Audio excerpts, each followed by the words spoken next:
आज 5 अक्टूबर सन 2009 की तारीख है और इधर 15-20 दिनों से ये 12 आम पक रहा है जो कलकत्ते से मैंने मंगवाया था। तो आम की फलक इसमें कम होती है, इसलिए दवा वगैरह डालनी पड़ती है।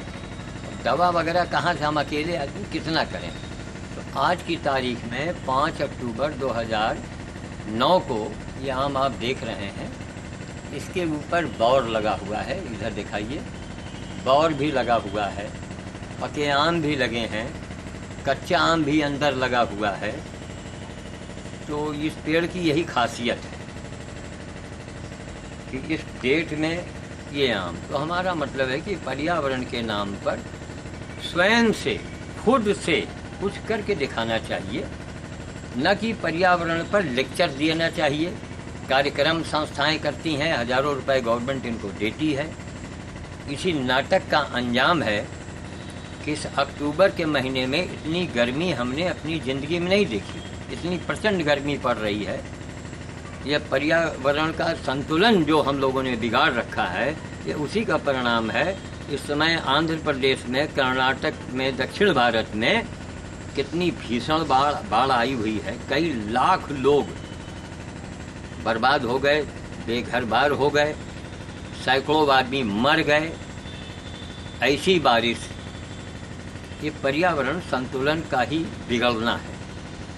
जहाँ मैं रोज बंदर खिलाने जाता हूँ सिविल लाइन में, मूल भारतीय छात्रावास में, वहाँ नोट के बल पर महज 1 हफ्ते के अंदर वो छात्रावास की ज़मीनें बिक गईं। रात दिन उसमें वहाँ काम लग गया और वहाँ बिल्डिंग खड़ी हो रही है। बड़े बड़े आम के, नीम के पेड़ धराशायी हो जाएंगे। क्यों? ये हमारे देश का यही कानून है। कोई गरीब आदमी अगर एक पेड़ काटे तो सोचिए क्या होता है। एसपी साहब का बंगला भी बगल में है। तो जब कोई ऊपर से दबाव होता है तभी सब कुछ ऐसा होता है। इसमें पुलिस का दोष नहीं है, दोष तो हमारी हुकूमत का है, शासन का है कि पर्यावरण के नाम पर अरबों करोड़ों रुपए सरकार फूंक चुकी है। गंगा सफाई के नाम पर 60.5 करोड़, कल मैंने टीवी में सुना, 60.5 करोड़ रुपए खर्च हो गए गंगा के नाम पर। उसका नतीजा क्या निकला? जीरो, कोई नतीजा नहीं निकला। अब 50 अरब रुपए विश्व बैंक दे रहा है, 50 अरब। वो भी लोग पी के बैठ जाएंगे। होना हवाना कुछ नहीं, नाटक होगा केवल, कहीं कुछ बन जाएगा, नाटक केवल होगा। इसको आप नोट कर लीजिए। यह है हमारा देश। देश तो महान है, लेकिन हम कितने महान हैं ये टीवी पर लोगों को बताना चाहिए। जितने हमारे नेतागण हैं, हर चीज देखिए पारदर्शी होना चाहिए। अगर ट्रांसपेरेंसी नहीं है, पारदर्शी नहीं है, तो कहीं कुछ अपारदर्शी आप दिखाएंगे कैसे? जब दिखाएंगे तो आपको सारा रकम शो करना पड़ेगा। इससे जाहिर होता है कि हमारे देश का कानून केवल मध्यम वर्गीय के लिए है और गरीबों के लिए है। जो रसूखदार लोग हैं, पैसे वाले हैं, जो माफिया हैं, उनके लिए कोई कानून नहीं है। अब कानून है तो नाटक, जेल जा रहे हैं, वहाँ टीवी देख रहे हैं, क्या नाटक हो रहा है सब। चिंता न करें, इसकी प्रभु ही सजा देगा। आज इसकी भगवान देखिए, बाढ़ आया, उसमें गरीबे तो परेशान हुआ, कोई अमीर थोड़े। अमीर जो हेलीकॉप्टर में बैठा उड़ गया, बॉम्बे चला गया, कलकत्ता चला गया, कहीं भी जा सकता है, किसी होटल में रुक सकता है, कहीं सालों रख सकता है। गरीब आदमी क्या करेगा?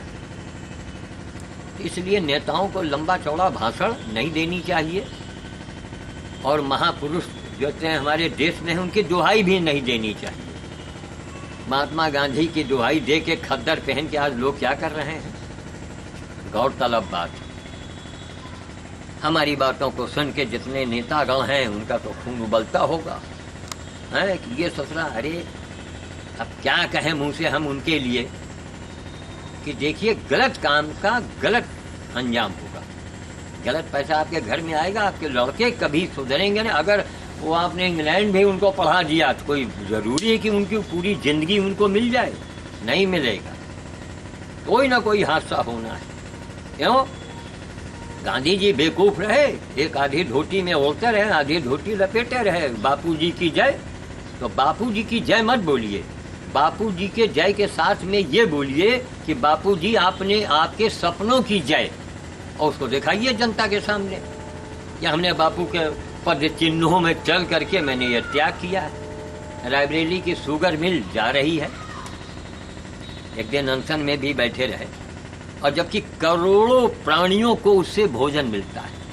अरे भाई, घाटे में है, उसको रोक दो, ब्रेक कर दो, लेकिन हटाओ मत। उसको हटाना ही तो पाप है। करोड़ों असंख्य चींटियों को भोजन, गरीबों को भोजन, बच्चों को मिलता है खाने को। गाड़ी जा रही, छोटे छोटे गरीब बच्चे खींच के खा, कितने लोगों को खाने को मिलता है। कितना बड़ा वो महामंदिर कि मैंने उसे उपाधि दी है, रायबरेली का जो दरियापुर का शुगर मिल है, महामंदिर है जो लाखों को दे रहा है। दुकानदार को मिल रहा है, ट्रक वालों को मिल रहा है, हर व्यक्ति को मिल रहा है, लाखों को रोजी रोजगार। जबकि वहाँ के कर्मचारी बेचारे जो अनशन में बैठे हैं, वो तो आज कर्मचारी हैं, आज है कल नहीं रहेंगे, नौकरी खत्म उनकी हो जाएगी, पेंशन आ जाएंगे, फंड उनको मिल जाएगा। ये तो जनता की चीज है। और इंदिरा जी का, श्रीमती गांधी इंदिरा जी का बनाया हुआ है, ये उनकी एक धरोहर है, और आज वो उजड़ने के कगार पर है और लोग खामोश बैठे हैं। लोगों का यही कहना है कि रुकेगा नहीं वो। क्यों?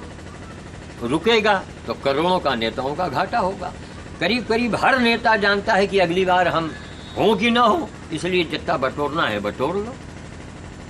कानून तो गरीबों के लिए है, उनके लिए कानून कहाँ है? काहे नहीं स्विस बैंक में अरबों खरबों कितना दौलत नोट जमा है, काहे नहीं इंडिया आ रहा है? इसलिए मैं लोगों से कहता हूँ कि बाबा रामदेव के शरण में जाओ, रामदेव से जुड़ो, और बाबा रामदेव को धुआंधार प्रचार प्रसार करना चाहिए। रामदेव, बाबा रामदेव का जो उनकी योजना है, जो उनकी स्कीम है कि बड़े नोटों को ख़त्म किया जाए, और अंग्रेजी कानून जो हमारे अंग्रेजों का बनाया कानून आज भी देश में लागू है, वो हटाया जाए। बाबा से जुड़ेंगे, बाबा का स्वप्न है कि 50 करोड़ लोग जब उनसे जुड़ेंगे तब वो कुछ कर पाएंगे।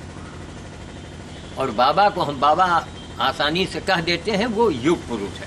ऐसा व्यक्ति किस युग में था जो करोड़ों लोगों को घर बैठे उसने लाभ दिया हो, निरोग किया हो, करोड़ों लोगों को देश विदेश के अंदर जाके इंडिया का नाम ऊंचा किया हो। वहाँ संस्थाएं, वहाँ पातंजलि योग पीठ बन रहा है, वहाँ बन रहा है। कितना अद्भुत व्यक्ति है ये। और 3 महाशक्तियां हैं इनमें, बाबा रामदेव, आचार्य बालकृष्ण महाराज, और एक राजीव जी की राजेश जी हैं जो कानूनी बात लोगों को बताते हैं। कितनी बड़ी बात बताया, गोमूत्र से, गोबर से, पेड़ों का, और गारंटी से कि ऐसे ऐसे आप इस्तेमाल करें खेतों में, बागों में, पेड़ों में, तो आपका कल्याण होगा, बहुत बड़ा भाग उससे कल्याण होगा, गौएं कटने से बचेंगी। लेकिन बाबा रामदेव से मैं आग्रह करूंगा कि बाबा जब आप ये भंडारा मन न किया करें, अब भूखे मर रहे हैं। देखिए आदमी तो बड़ा दुष्ट है, और आदमी को ही बचाने के चक्कर में बाबा लगे हैं। ठीक है, वो तो जरूरी भी है, लेकिन यह कि 99% आज मनुष्य नहीं रह गया है। ये बाबा का जैसे भंडारा, अरे वो खाना दिया था बाल पीड़ितों को, कितना बताइए, कहाँ लोग भूखे मर रहे हैं, उनको सब्जी, रोटी या पूरी या पता नहीं क्या क्या बाबा ने खिलवाया।